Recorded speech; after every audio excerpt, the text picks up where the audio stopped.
ये जो आपको फसल नज़र आ रही है, ये हमारी दिसंबर के आखिरी वीक की काश है। ये पछेती काश इसे बोलते हैं। तो ये फसल अभी सब्ज़ है, तो इसको तो इस जो बारिशें हो रही है इसका नुकसान नहीं है, लेकिन जो अब पक चुकी है उससे जो बारिश का नुकसानात काफ़ी होने का अंदेशा है। लेकिन इस फसल को आपने आगे मद्देनज़र रखना है कि जैसे ही मौसम बेहतर होता है और जब कटाई के मराहल में आएगी तो फिर आपने इसको बर वक्त संभाल लेना है।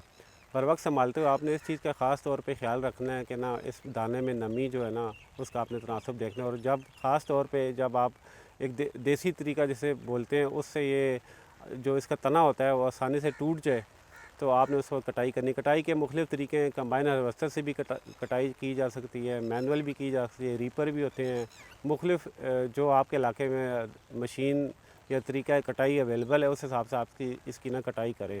लेकिन हमारा यहाँ आपको पैगाम देने का ये मकसद है कि जो मौसमी तब्दीलियाँ हो रही हैं कि हमें जो शुरू में जब बिजाई के वक्त बारिशें चाहिए होती है उस वक्त बारिशें हो नहीं रही हैं, कटाई के मराहल में ना हमें बारिशें बहुत ज़्यादा नुकसान दे रही हैं। तो आपने ना ये भी देखना है कि इस पर ना पानी खेत में खड़ा ना हो, और दूसरा ये भी आपने देखना है कि ना दाना आपका काला ना हो।